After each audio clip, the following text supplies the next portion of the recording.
Spectrum आधुनिक भारत का इतिहास, उसमें उदारवादियों और उग्रवादियों में अंतर समझ रहे हैं। उदारवादी को नरमपंथी भी कहते हैं और उग्रवादी को गर्मपंथी भी कहते हैं। उदारवादी नरमपंथी और उग्रवादी गर्मपंथी, इनमें प्रमुख अंतर देखें तो मैं आपको यहाँ 9 अंतर बताने वाला हूँ। 9 क्या, मैं जी 9 ही अंतर बताने वाला हूँ। तो पहला अंतर देख लीजिए। पहला कि उदारवादी कौन होते हैं? उदारवादी सामाजिक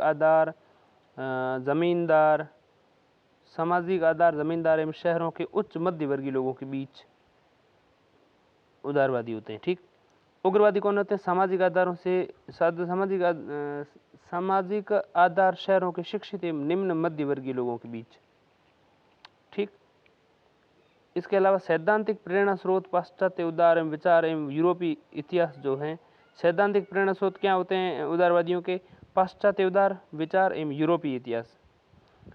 उग्रवादियों के क्या होते हैं? सैद्धांतिक प्रेरणा स्रोत भारतीय इतिहास, सांस्कृतिक विरासत एवं परंपरागत और हिंदू मूल्य इनके उग्रवादियों के विचार होते हैं।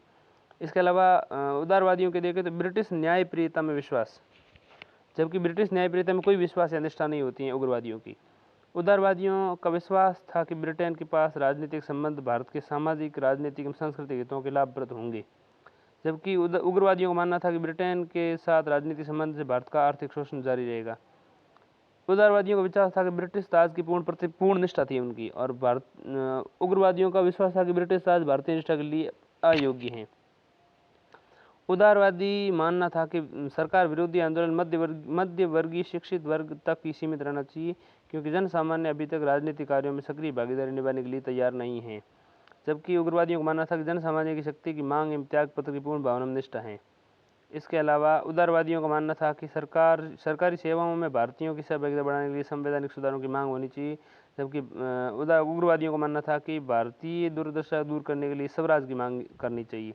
इसके अलावा उदारवादी मानना था कि संवैधानिक दायरे में रहकर लक्ष्य पाने में विश्वास रखते थे, और उदारवादी के खिलाफ उग्रवादी जो थे वो आवश्यकता पड़ने पर लक्ष्य की प्राप्ति के लिए असंवैधानिक तरीकों जैसे बहिष्कार, अहिंसात्मक प्रतिरोध के परहेज नहीं करते थे। इसके अलावा उदारवादी जो है पाश्चात्य शिक्षा में सभ्यता के समर्थक थे, और भारतीय समारोह में आयोजन तथा प्रेस शिक्षा, भारतीय शिक्षा के समर्थक थे उग्रवादी।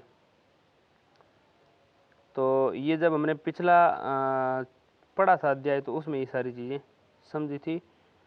क्रांतिकारी गतिविधियों का प्रथम चरण, तो ये हम पढ़ने वाले हैं। क्रांतिकारी गतिविधियों का प्रथम चरण।